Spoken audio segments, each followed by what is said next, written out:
ආයුබෝවන් my simple life YouTube channel එකට ඔයාලා හැමෝම ආදරයෙන් පිළිගන්නවා. ඔයාලට මතක ඇති මම short video එකකින් කිව්වා ලස්සනට කොණ්ඩේ තියාගන්න කොණ්ඩේ වැටෙනවට රහසක් ඔයාලට කියනවා කියලා. අන්න ඒක කියන්න තමයි අද මේ වීඩියෝ එක මම ගෙනාවේ. ඉතින් ඔයාලා මගේ channel එක තාමත් subscribe කරලා නැත්නම් subscribe කරන්න. ඒ වගේම තමයි වැඩි කතා නැතුව මම යන්නම් අද මාතෘකාවට.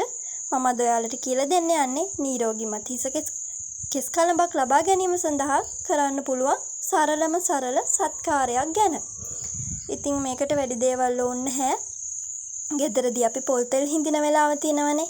ඒ වෙලාවටම කරපිංච කොළ, කොහොඹ කොළ, ගොටු කොළ යන තුන් වර්ග එකතු කරලා හොඳට කොටලා ඒ ඉස්ම දාන්න අර තෙල් ටික රත් වෙනකොටම ගෙදර පොල් තෙල් හිඳිනකොට තෙල් රත් වෙගෙන එනකොට ඒ ඉස්මත් දාලා හොඳට රත් වෙන්න දෙන්න.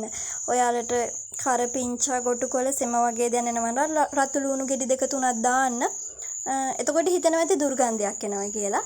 ඒකට ඉතින් කළුදුරු ටිකක්, සැවැන්න මුල් ටිකක් බෝතලයට තෙල් ටික අසුරනකොට දෑවහම ඒ දුර්ගන්ධය නැතිව යනවා. ඉතින් මේ ටික කරලා නාන්න පැයකට විතර කලින් අය තෙල් ටික අරගෙන හොඳට කොණ්ඩෙට දාලා මසාජ් කරලා නෑවම කොණ්ඩේ ඇත්තටම යන්නේ නැහැ. නිරෝගිමත් ලස්සන දිගු හිස කෙස් කළඹක් ඔයාලට ලබා ගන්න පුළුවන්. මොකද මම කරන දෙයක් හින්දා මම බය නැතුව කියනවා ඔයාලත් කරලා බලන්න. ඔයාලා කරලා බලලා පහලින් කමෙන්ට් කරන්න.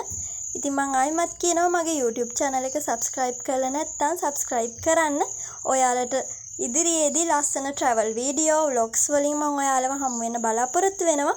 ඉතින් මම මේ අද පොඩි වීඩියෝ එකක් ගෙනාවේ මම ඔයාලට දීපු පොරොන්දුව ඉෂ්ට කරන්න ඕන හින්දා. ඉතින් ඔයාලා හැමෝටම බුදු සරණයි සුබ දවසක්.